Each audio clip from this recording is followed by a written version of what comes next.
Saudara yang dikasih oleh Tuhan, saya berharap saudara semua dimanapun saudara berada pada saat ini tetap hidup berpengharapan, tetap hidup dengan kekuatan yang berasal daripada Tuhan. Nah, pada hari ini kita akan sebentar merenungkan sebagian kecil daripada firman Tuhan. Nah, pada hari ini saudara, saya akan bercerita terlebih dahulu. Ada seorang kakek yang memang pekerjaannya adalah sebagai seorang penebang kayu. Pada suatu kali kakek ini mengajak cucunya yang masih kecil untuk pergi ke hutan untuk menebang kayu. Nah, selama perjalanan itu si kakek ini pun pada akhirnya dia memberikan masukan, dia menginformasikan jenis-jenis perpohonan, lalu juga tujuan dari dia menebang kayu pada saat ini yang akan dilakukannya. Si kakek itu bercerita kepada cucunya. Dia mengatakan setiap pohon yang ada di hutan ini bernilai, dan nilainya itu ditentukan oleh bentuknya. Kalau pohon itu nanti lurus bentuknya, maka kayunya akan dijadikan papan. Kalau nanti pohon itu agak lengkung, mempunyai lengkung, maka pohon itu nanti papan yang lengkung itu akan dijadikan sebagai alat untuk membuat perahu. Dan kalau ada nanti kita ketemu dengan berjumpa dengan papan pohon yang bentuknya lurus dan panjang, biasanya pohon itu akan dijadikan tiang, kata si kakek. Nah, setelah berjalan agak jauh, cucu ini melihat ada sebatang pohon yang tua. Lalu dia berkata, "Kek, rasanya pohon ini tidak ada gunanya. Karena kalau dilihat batangnya tidak terlalu tinggi, dan dia berbonggol besar, dan dia melengkung di sana sini karena usianya yang sudah tua. Kalau toh nanti kita menebang pohon tua ini, paling akan kita jadikan sebagai kayu bakar." Lalu si kakek mengatakan, "Ya, nanti kita lihat saja, tapi saat ini kita jangan memilih pohon tua ini untuk kita tebang terlebih dahulu. Kita cari pohon yang lain." Nah, setelah beberapa jam kakek dan cucunya ini menebang pohon, pada akhirnya mereka mulai merasakan keletihan yang amat sangat.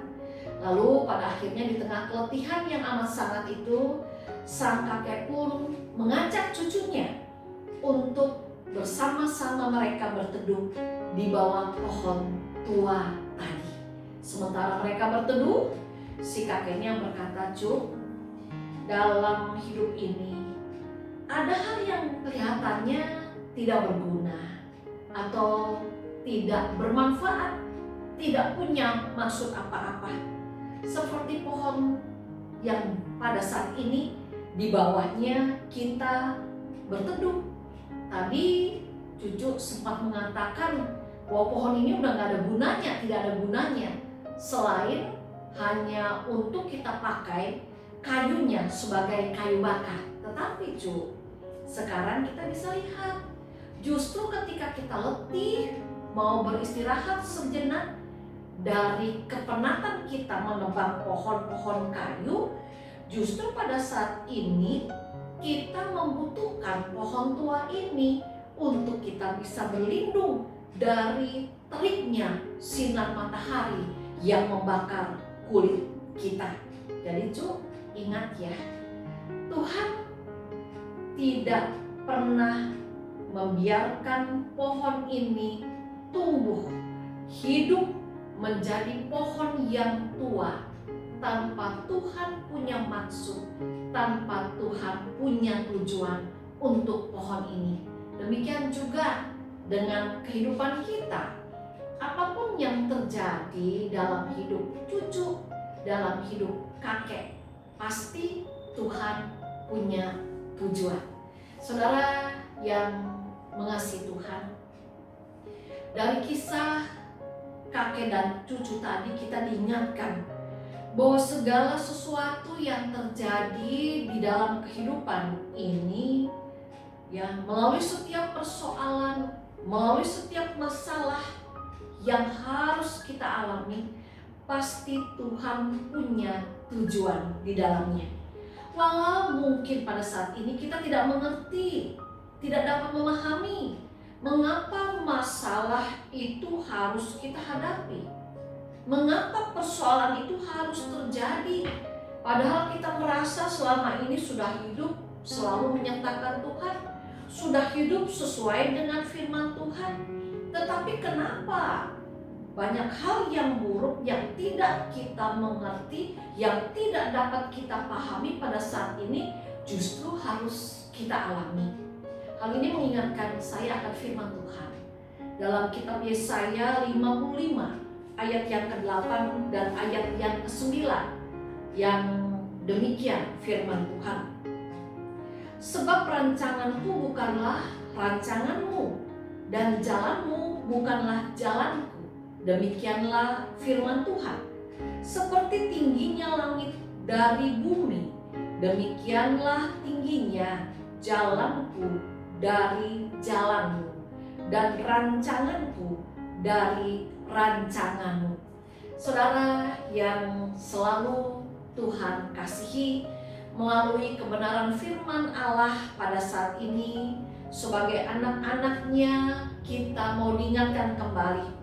Ketika ada masalah, ketika ada persoalan yang menghadang, yang harus kita hadapi dalam hidup ini, mari kita menyikapinya, mari kita menghadapinya bukan dengan sikap mempertanyakan kenapa ini harus terjadi, mengapa ini harus saya alami, mengapa ini harus saya rasakan. Tetapi sebagai anak-anak Allah pada saat ini, apapun yang harus kita rasakan, harus kita alami, walaupun terasa berat, walaupun terasa menyesalkan, yakin dan percaya Tuhan punya tujuan yang baik bagi kehidupan saudara dan saya yang mau terus-menerus mengandalkan Tuhan, mempercayakan kehidupan ini kepada Tuhan. Saudara yang dikasihi oleh Tuhan, pada saat ini kita diingatkan bahwa kadang rencana kita berbeda dengan rencana Tuhan. Kadang rancangan Tuhan berbeda dengan rancangan kita. Jalan kita berbeda dengan jalannya Tuhan. Tapi yang pasti bagi setiap kita yang mau terus berupaya, berusaha hidup menyenangkan hati Tuhan, hidup seturut dengan firman-Nya, kita diingatkan kembali melalui kebenaran firman Allah pada saat ini. Tuhan punya rencana untuk kehidupan saya, juga untuk kehidupan saudara masing-masing. Dan rencana Tuhan itu adalah yang paling indah, yang paling sempurna bagi hidup kita. Walau pada saat ini ada banyak hal yang mungkin tidak dapat kita pahami, kita sedang menghadapi masalah, kita sedang menghadapi kelemahan tubuh yang tidak dapat kita mengerti kenapa ini harus kita hadapi. Tapi mari kita belajar dari kebenaran firman Allah. Percaya terus pada Tuhan, pasti ada gunanya, pasti ada manfaatnya, pasti mendatangkan kebaikan bagi kita yang senantiasa mau terus berusaha hidup mengasihi Tuhan. Biarlah Tuhan yang menyertai kehidupan kita senantiasa. Amin. Kita berdoa. Bapa yang ada di surga, apapun yang harus kami hadapi dalam kehidupan kami, mampukan kami untuk kami senantiasa percaya dan bersandar penuh pada pimpinan Tuhan. Yakinkan kami, Tuhan punya rencana yang paling baik, yang paling sempurna untuk setiap kami yang mau terus hidup mengasihi Tuhan. Terima kasih Tuhan Yesus, kami serahkan hidup kami selanjutnya ke dalam campur tangan Tuhan sendiri. Amin.